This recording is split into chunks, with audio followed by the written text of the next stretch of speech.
ചിന്താപ്രഭാതം. നമ്മൾ മറ്റൊരാളുടെ ജീവിതം കണ്ട് കൊതിച്ചിട്ടോ അസൂയപ്പെട്ടിട്ടോ കാര്യമില്ല. നമ്മുടെ ജീവിതം മെച്ചപ്പെടുത്താൻ എന്താണ് പോംവഴി എന്നാണ് നമ്മൾ ആലോചിക്കേണ്ടത്. മറ്റൊരാളുടെ വിജയം എന്ന് പറയുന്നത് അയാളുടെ കഷ്ടപ്പാടിൻ്റെ ഫലമാണ്. നമ്മുടെ പരാജയം നമ്മുടെ കരുതലില്ലായ്മയുടെയും. ചെറിയ വരുമാനം കൊണ്ട് സന്തോഷമായി ജീവിക്കുന്നവർ ഏറെയുണ്ട്. എന്നാൽ അതിൽ അധികം വരുമാനമുണ്ടായിട്ടും കടത്തിൽ മുങ്ങി ജീവിക്കുന്നവരും ഒരുപാട് പേരുണ്ട്. കഷ്ടപ്പാടറിഞ്ഞ് വളർന്നവർ ആയിരുന്നിട്ടും അധ്വാനിച്ച് ലഭിച്ച പണം ആർഭാടമായി ചെലവാക്കി ജീവിക്കുന്നവർ ഏറെയാണ്. പണം കയ്യിൽ വരുമ്പോൾ എല്ലാവരും മതിമറന്ന് ജീവിക്കുന്നു. നമ്മുടെ ആയുസ്സും ആരോഗ്യവും എന്നും ഒരുപോലെ നിലനിൽക്കുമെന്ന് എല്ലാവരും കരുതുന്നു.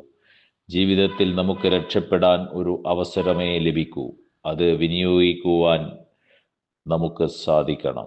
നമ്മൾ നേടിയെടുക്കുന്ന ജോലി എന്തുമാകട്ടെ, അതിൽ നിന്ന് ലഭിക്കുന്ന പണത്തിൽ നിന്ന് ഒരു പങ്ക് നാളത്തേക്കായി മാറ്റിവെക്കണം. മാതാപിതാക്കളുടെ സമ്പാദ്യം തൻ്റേതാണ് എന്ന് കരുതി അലസത കാണിക്കരുത്. ഒഴിവാക്കേണ്ടത് കടങ്ങളാണ്. സ്വന്തം വരുമാനത്തിൽ ഒതുങ്ങി ജീവിക്കാൻ ശ്രമിക്കുന്നവർക്ക് കടബാധ്യതകൾ വരുത്തിവെക്കുവാൻ ഭയമായിരിക്കും. അവരുടെ ജീവിതം മനസമാധാനം നിറഞ്ഞതായിരിക്കും.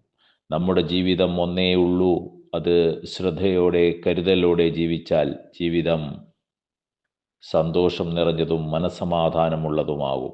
സ്വന്തം ഇഷ്ടത്തിൽ ജീവിച്ച് ജീവിതം പരാജയപ്പെടുമ്പോൾ മാത്രം നിരാശപ്പെട്ടിട്ട് കാര്യമില്ല. നമ്മുടെ വിജയവും പരാജയവും നിശ്ചയിക്കേണ്ടത് നമ്മൾ തന്നെയാണ്.